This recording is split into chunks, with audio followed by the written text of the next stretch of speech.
In this episode, I'm going to show you how I make this 3D map of New Zealand.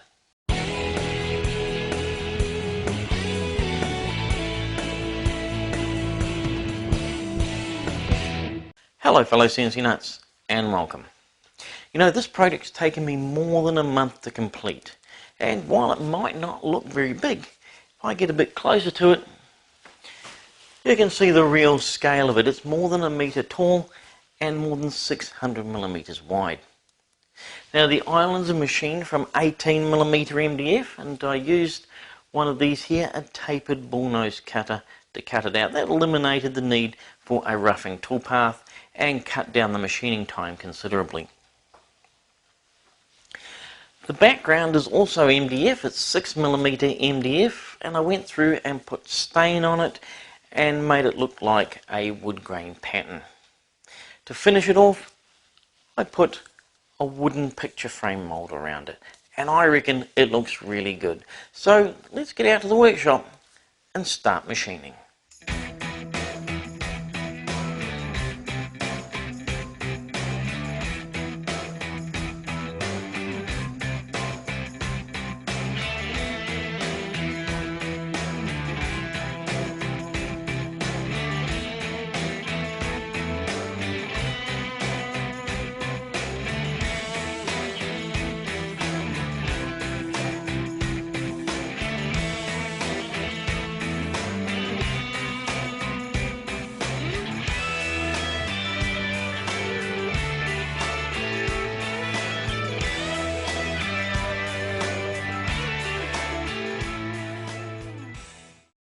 So while the rest of New Zealand's being carved away, let's take a look at the plan as it stands.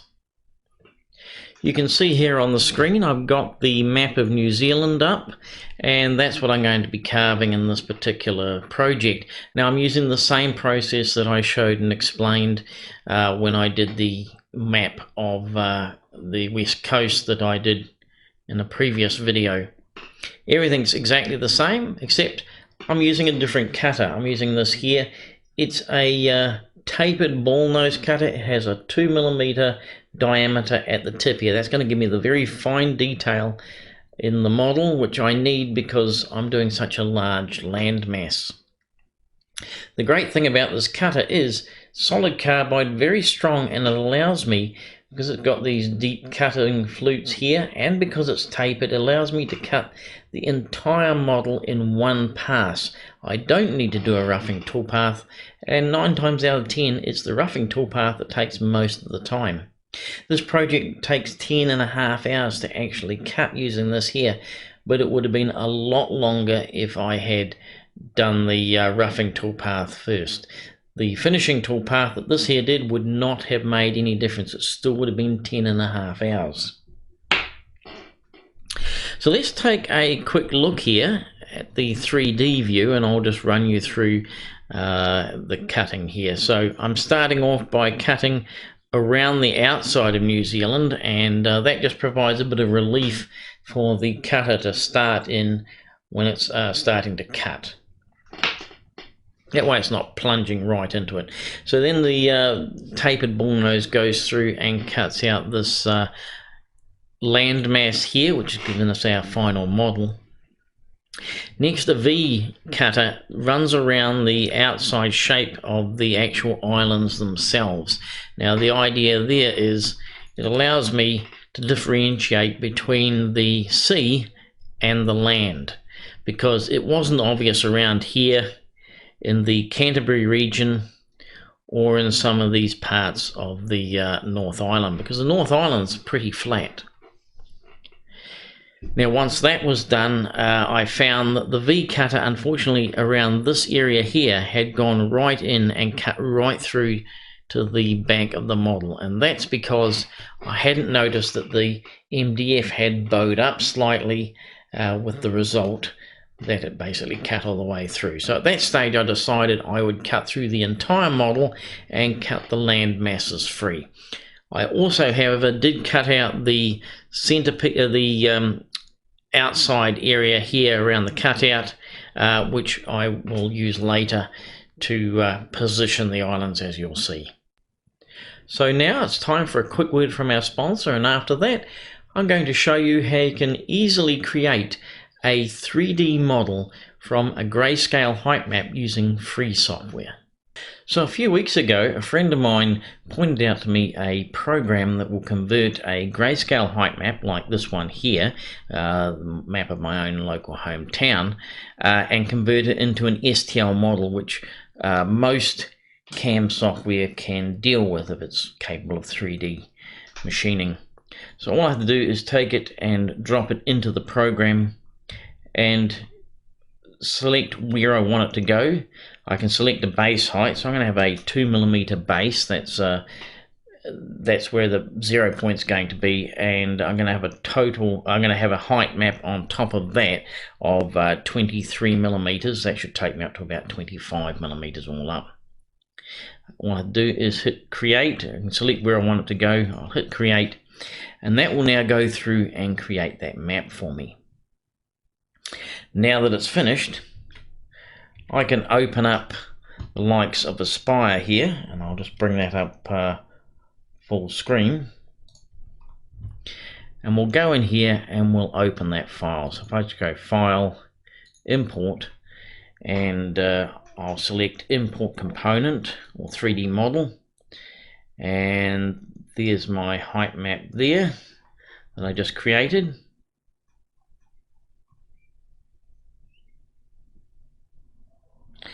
Right, so we can see it's actually quite large at the moment. It's 1080 by 1080 by just under 25mm. I'm just going to unlock the X and Y, and I'm going to rescale this to 450mm by 450. Apply. Go OK. And there's my model there. Now that is absolutely comparable to what I used in my previous project where I machined my local town. So here's that model here that I machined, and as you can see, it's basically the same. No real difference at all. I'll just flick back to the other model. And back to the one I cut out.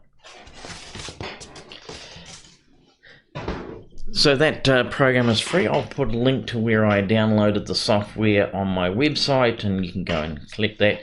It's free to download, as I said. I did notice one limitation with it though, and that is when I tried doing the same thing for the entire map of New Zealand that I've got, it wasn't able to handle it. It said it ran out of memory. So there's obviously a size limit, but that's still a pretty big project there, and I think you'll find it very useful, especially if you want to just do one of your local town.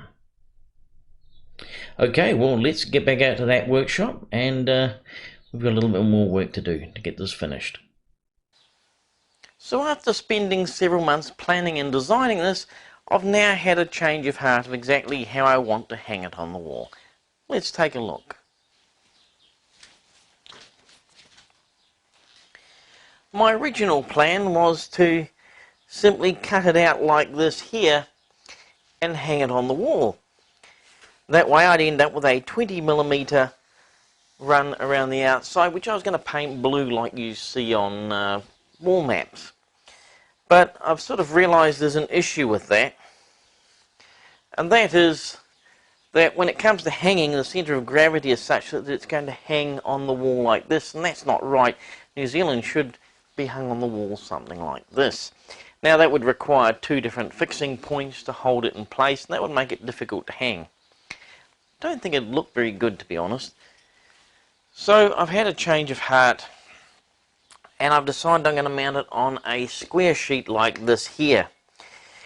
Now the other thing I was going to do, I was going to paint the sea area blue like you see on a map, but to be honest, I think that that would look tacky. So what I'm going to do instead is I'm going to make this here wood instead. Now I could get some plywood, but those of you who have used thin plywood before know that the whole thing just buckles and twists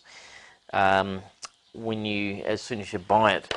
So I'm going to use MDF, and a few years ago I did a video called Genuine Imitation Fake Wood, and I'm going to use the technique I showed there to turn this into something that resembles wood.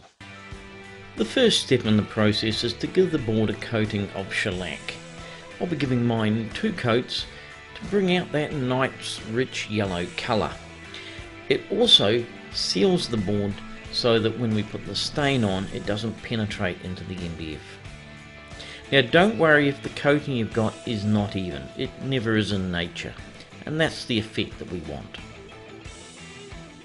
Once the shellac is dried, I then brush on Resin Colourwood Natural Wood Stain. This is a water-based stain, and I make sure I put a generous coating over the entire board. Next I use the wood graining tool to go over and produce the graining effect. Simply rocking the tool backwards and forwards produces that characteristic grain look. If I'm not happy with the effect I've got, I'll use the brush, go back over and flatten it off, and then go over with the graining tool again until I've got the effect that I like.